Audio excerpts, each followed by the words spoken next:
जय जय श्री राधे, जय श्री राधे कृष्णा, हर हर महादेव। मित्रों, ये है ऊंचा गांव देह कुंड। दर्शन करिए और आनंद पाइए। नमस्कार, मैं ज्योतिषाचार्य अनुज जैमिनी आप सभी का स्वागत करता हूं। सनातन धर्म रहस्य यूट्यूब चैनल पर आप सभी का स्वागत है। मित्रों, आज हमको सौभाग्य प्राप्त हुआ है भगवती श्री राधा रानी और ठाकुर जी की कृपा से यहाँ इधर देह कुंड पर हम आए हैं। इधर यहाँ पर ऊपर ऊंचा गांव में स्थित है मंदिर है, ललिता सखी का मंदिर है। यहीं पर देह कुंड है। यहाँ की क्या महत्ता है हम पुजारी जी से हम पता करेंगे, पूछेंगे। पुजारी जी, आपके दंडवत प्रणाम है। आपका नाम क्या है कृपया? और मेरा नाम दामोदर है सरकार, दामोदर उपाध्याय। देखो यहाँ की लीला ये, पहले ये देवकुंड हो, देवकुंड के बजाय ये सत्यनारायण का मंदिर हो। यहाँ देवता स्नान कर आवे रात को 12 बजे। उनके बाद में जब राधा कृष्ण यहाँ आए तो राधा कृष्ण ने कही, नारद भगवान सेवा करे। जब राधा कृष्ण आए हैं तो जब उनने कही, राधा कृष्ण ने कही उनसे, नारद भगवान से कहो, नारद भगवान कैसे घूम रहे? मान कि हम ऐसे घूम रहे, हमारा तो काम है राधा और कृष्ण आए तो यहाँ हम भी आएंगे। फिर ललिता सखी आई। जब उन्हें राधा कृष्ण ने कही, महाराज हमें यहाँ की कुछ बताओ तीर्थ की उपाधि। वहाँ की बिल्कुल लता वहाँ की, अब हमें यहाँ स्नान करना चाहें। जब राधा ने स्नान किए, जब कहिए नारद भगवान ने, महाराज आपने स्नान तो किया, आचमन किए और यात्रा करे, परंतु अभी बात है कुछ दान दक्षिणा को इंतजाम करो। वहाँ की बिल्कुल करें। वहाँ की क्या क्या चाहिए दान में? वहाँ की जो तुम्हें प्रिय लगे उसे दान में दे। तो उनकी प्रिय तो राधा ही, राधा उन्हें संकल्प में दे दी। अब वो कह रहे, कृष्ण भगवान हम दुनिया चले, तुम नारद भगवान तुमने हम चल लिए। वही नहीं महाराज, मैंने चले नहीं। मैं इनके लिए कहाँ से काजू किशमिश या माखन मिश्री कहाँ से लाऊंगा? तुम अपनी राधा ले जाओ, ब्राह्मण लालची हो या के लिए कुछ दक्षिणा दे दे और अपनी दे जाओ। जब राधा वापस तुलादान हो राधा को, और राधा को तुलादान हो तो देवता ने कही, महाराज आपकी बात मिथ्या ना है क्या? वहाँ की वो क्यों कि तुम तो, राधा ने कही है तुम तो लक्ष्मी पति हो, मैं स्वयं लक्ष्मी हूँ, तो मेरी ही तुम कैसे कर सको हो? वहाँ की ये भी बात सत्य। फिर कृष्ण ने कही, महारानी तुम अपनी कला समेटो। जब साधना की राधा 7 मन की है 3.5 कुंटल की, वही भाई क्या बनेगा? जब देवता ने कही, महाराज धरती आलोक फैल जाएगी, तुम्हारी बात में अच्छा जाए। ललिता सखी आई, उनने तुलसी दल रख के, और जब राधा को पल्ला ऊंचा उठ गया और सोने को पड़ा नीचे उठ गया। यहाँ ये बात है महाराज। बहुत बहुत धन्यवाद आपका पंडित जी। आपको दंडवत प्रणाम। ज्ञान स्वरूप आप परमात्मा हैं, ये परमात्मा के अंश हैं, समझ चाहूँगा। दूसरा मैं एक बात पूछना चाह रहा था, जैसे ये कथाएं जो हैं जो मतलब प्रचलित हैं, तो ये इसका शास्त्र आधार भी मिल जाए तो थोड़ा सा अच्छी कृपा हो आपकी। देखो ये जो मैं कथा बता रहा हूँ तुम्हें, ये शास्त्र में मिलेगी।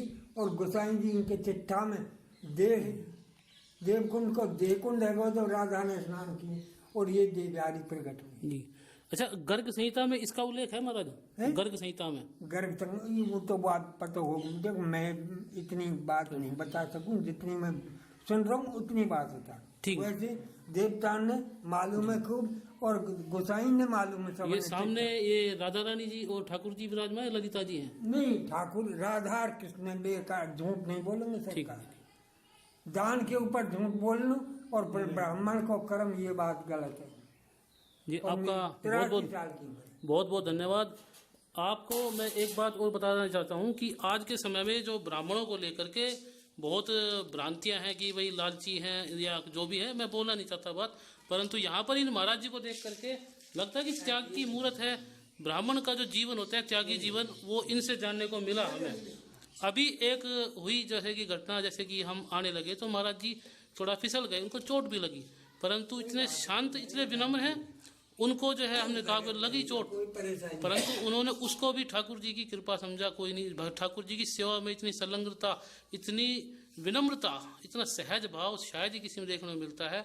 आज मैं एक बात कहना चाहता हूँ कि ब्राह्मणों को स्पेशली ये चीज सीखने की जरूरत है, विनम्रता और सहजता अपने स्वभाव में लेकर के आए। ज्ञान, भक्ति और वैराग्य तीनों चीजें होनी जरूरी है। तो मित्रों, मैं ज्ञानी नहीं हूँ, अगर कोई बुरा लगे तो क्षमा चाहता हूँ, परंतु सामने एक बार फिर दर्शन करा देता हूँ। ये देखिए, बड़े प्यारे दर्शन हैं। ये पुजारी, आपके चरणों में दंडवत, आपका धन्यवाद। आगे चाहिए पल्ले मंदिर में दर्शन करके जी। वो जाति कथा वो बता दी। इस प्रकार अब हम चलते हैं बाहर की तरफ। देखें इधर, ये मंदिर का इधर यहाँ बाहर श्री देखिए, मुख्य दर्शन देखिए, बाहर का द्वार है। अब आपको लेकर चलेंगे इधर से हम कुंड की तरफ।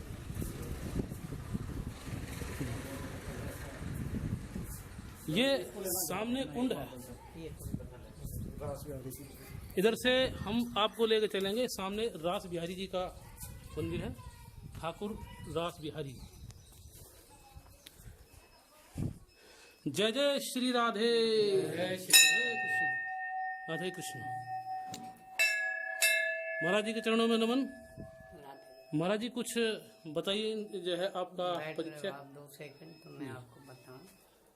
ये ऊंचा गांव है, अटूट पर्वत है, ललिता जी का ये जन्म स्थान है। ठाकुर जी यहाँ राधा रानी के साथ में आए। नारद जी ब्राह्मण रूप में आए, बोला प्रभु मैं यहाँ का ब्राह्मण हूँ, तीर्थ का पुरोहित हूँ, आप मुझे दक्षिणा दो जिससे आपकी यात्रा सफल हो। ठाकुर जी हंस जाए कि नारद, मैं संसार की यात्रा सफल करूँ, तुम मेरी यात्रा सफल करो, मांगो क्या मांगते हो, मैं ब्राह्मण का मान रखूँगा। जो संसार में सबसे प्रिय वस्तु है आपके पास, वो मुझे दान दो।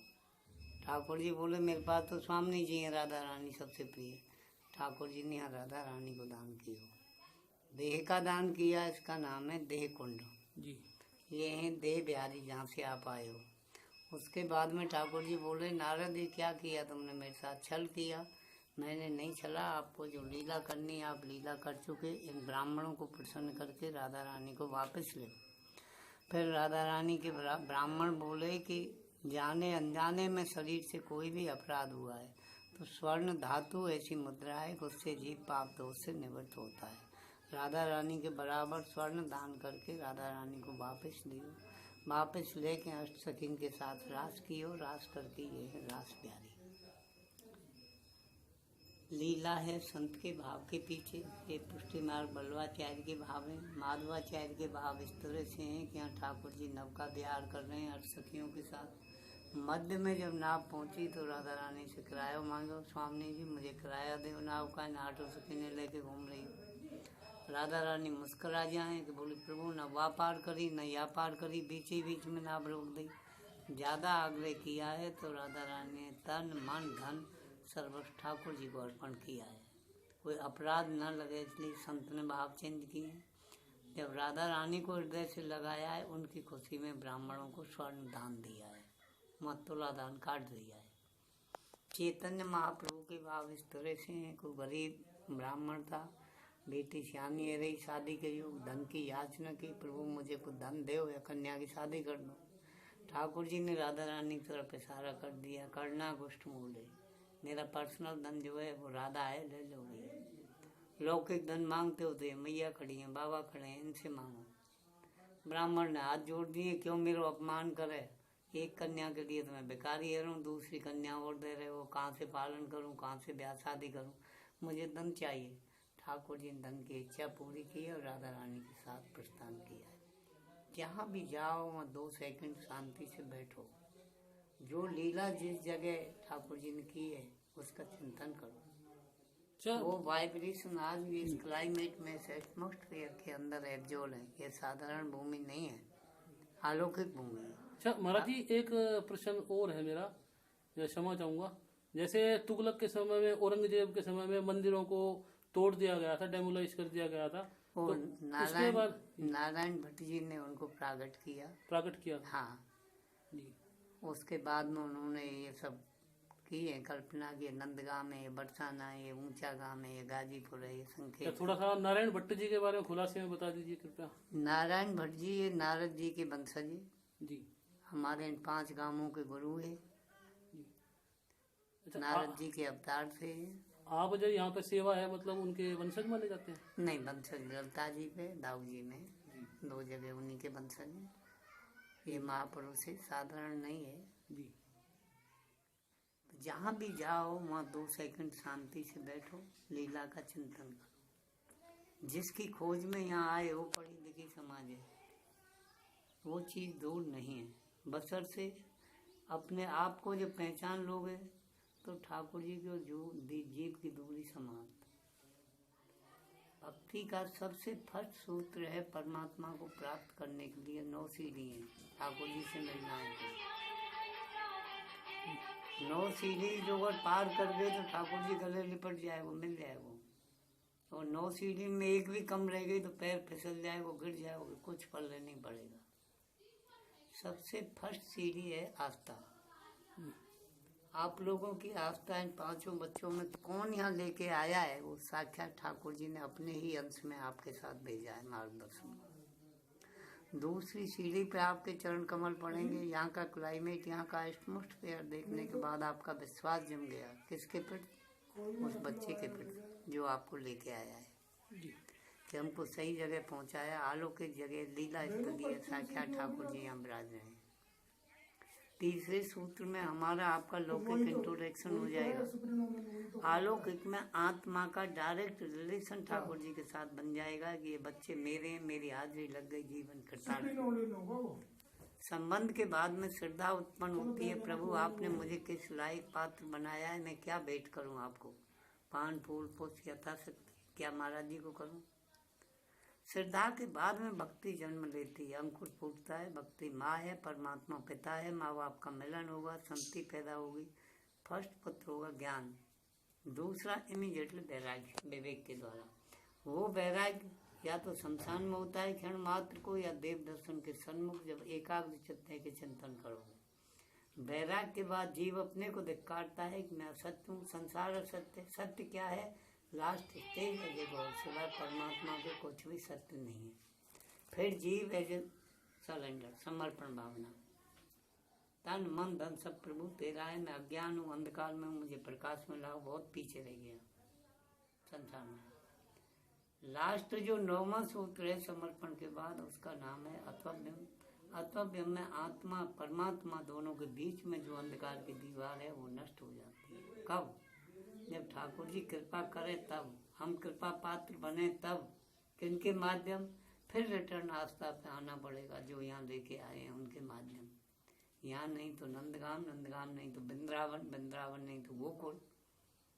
आस्था जो अगर हमारी परपक्ष है तो 101% ठाकुर जी को कृपा पात्र बनाना पड़ेगा। बहुत दयालु है वो। जहाँ भी जाओ चिंतन करो, कुछ क्षण ठाकुर जी के चरणों में समर्पित करो। कहीं ना कहीं उनकी कृपा दृष्टि अलग है। और नजदीकी परमात्मा से मिलना है। टाइम है ना 2 मिनट का? हाँ हाँ बिल्कुल, आप बोलिए। कोई नहीं। कुग्राम वासो कुलहीन पूजा कुभो जन्म चे मूर्खस्य पुत्रो विधवाश्च कन्या क्रोध मुखे। ये देहकुंड है सामने आपके, ये सामने मंदिर है रास बिहारी, और उधर देव बिहारी जी का, और इधर यहाँ पर देख सकते हैं आप, ये इसका यहाँ पर ये जो गिरिराज जी का मंदिर है, ऊपर एक एक लीला यहाँ पर बनी हुई है। ठीक है जी, अब हम विदा चाहते हैं आप सभी से। मैं अनुज जैमिनी आप सभी से विदा चाहता हूँ। इस चैनल को आप सब्सक्राइब करें, लाइक करें, शेयर करें। धन्यवाद।